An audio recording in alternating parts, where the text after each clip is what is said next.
According to the Akashic records, when it's difficult to have a child or for a woman to bear children, what is happening on a spiritual level?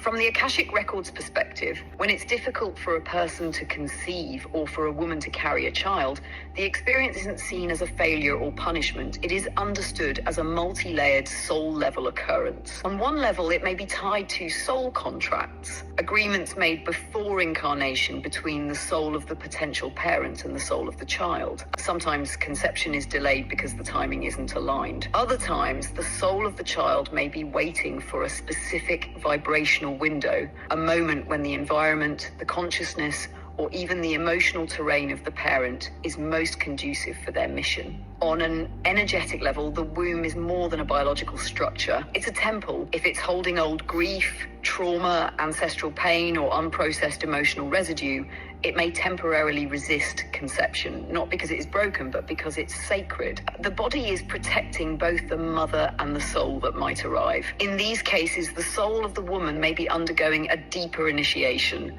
reclaiming her power, healing generational threads, or anchoring a new frequency that makes her womb a place of pure invitation. There's also a karmic layer at times, not in the sense of punishment, but balancing. Some souls have chosen lifetimes where bearing children was denied, interrupted, or not part of their blueprint. The current challenge may be part of remembering what motherhood truly means on a soul level, beyond biology. Or it may be a path to redefine creation through teaching, healing, mentoring, or holding space for others.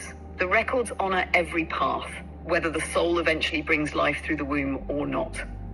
What matters most is not what happens physically, but how the experience awakens the heart, the spirit, and the connection to source.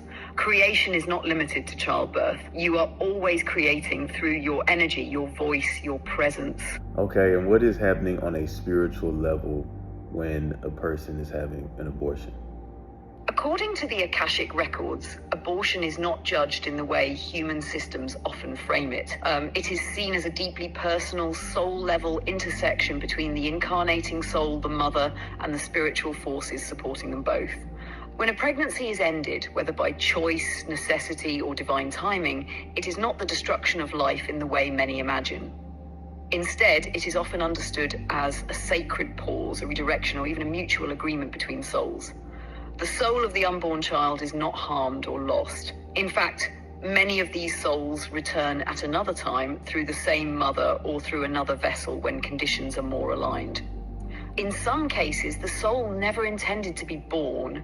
It only needed to come close to this realm for a brief experience, a vibrational imprint, or to complete a karmic thread. The mother, too, may have agreed to provide that threshold, even without consciously knowing it. Spiritually, abortion can catalyze deep healing. It may bring up themes of self-worth, grief, autonomy, or ancestral patterning.